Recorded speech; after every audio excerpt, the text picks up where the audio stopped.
ഒരിക്കലൊരു ഇത്ത വന്നു. ആ ഇത്ത സ്ഥിരമായിട്ട് വരുന്ന ആളാ. വരുമ്പോഴൊക്കെ എനിക്ക് എന്തെങ്കിലും സമ്മാനം കൊണ്ടുവരും. അന്നും അവരുടെ ബാഗിൽ എന്തോ ഒരു സമ്മാനം ഉണ്ടായിരുന്നു. എത്ര തപ്പിയിട്ടും സമ്മാനം കിട്ടണില്ല. അപ്പൊ ഞാൻ പറഞ്ഞു, നിങ്ങളെ ബാഗിലെ സാധനങ്ങളൊക്കെ പുറത്തേക്ക് ഇട്ടാളി, എന്റെ ടേബിളിമൊക്കെ ഇട്ടിട്ട് തപ്പിക്കോളി എന്ന് പറഞ്ഞു. വേഗം കിട്ടുമല്ലോ, ഇത് കുറെ സമയം പോവല്ലേ.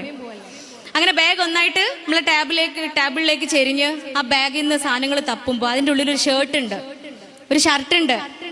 അപ്പൊ ഷർട്ട് ഇങ്ങനെ കയ്യിൽ അവര് ഷർട്ട് മാറ്റി വെച്ചപ്പോ ഞാൻ ചോദിച്ചത്, എന്തിനാ ഷർട്ട്? നിങ്ങൾ പുയ്യാപ്പിളുടെ ഷർട്ടാണോ, അത് അങ്ങാടേക്ക് കൊണ്ടുപോകണോ എന്ന് ചോദിച്ചപ്പോ അവരെന്റെ അടുത്ത് പറഞ്ഞു, അതെ എന്റെ പുയ്യാപ്പിളുടെ ഷർട്ടാണ്. അത് നന്നാക്കാൻ കൊണ്ടുപോകുന്നല്ല. എന്റെ പുയ്യാപ്പിള മരിച്ചിട്ട് 8 വർഷമായി. മൂപ്പര് മരിച്ചിട്ട് 8 വർഷങ്ങളായി. മരിക്കുന്ന വേളയില്, മരിക്കുന്ന സമയത്ത് അദ്ദേഹം അണിഞ്ഞിരുന്ന ഷർട്ടാണിത്, അദ്ദേഹം ഇട്ടിരുന്ന ഷർട്ടാണിത്. ഇതിന് അദ്ദേഹത്തിന്റെ മണുണ്ട്. മൂപ്പരെ മണുണ്ട് ഇതിനിപ്പോഴും. ഞാൻ എപ്പോഴും പോകുമ്പോ എന്റെ കൂടെ കൊണ്ടു നടക്കും. ഞാൻ എപ്പോഴും എവിടെ പോകുമ്പോഴും ഈ ബാഗിൽ ഈ ഷർട്ട് ഉണ്ടാവും. എനിക്ക് 4 മക്കളാ. 4 മക്കളും 4 രാജ്യത്താ. ഈ 4 രാജ്യങ്ങളിലേക്കും ഓരോ മാസം ഓരോ രാജ്യങ്ങളിലാ ഞാൻ ഉണ്ടാവുക.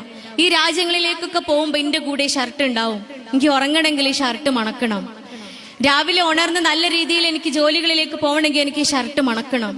എനിക്ക് എപ്പോഴും എൻ്റെ ജീവനേക്കാൾ അടുത്ത് എൻ്റെ ഈ ഷർട്ട് ഉണ്ടാവണം എന്ന് പറയുമ്പോ അതേ ക്ലിനിക്ക് അന്ന് സന്തോഷം കൊണ്ട് ചിരിക്കായിരുന്നു.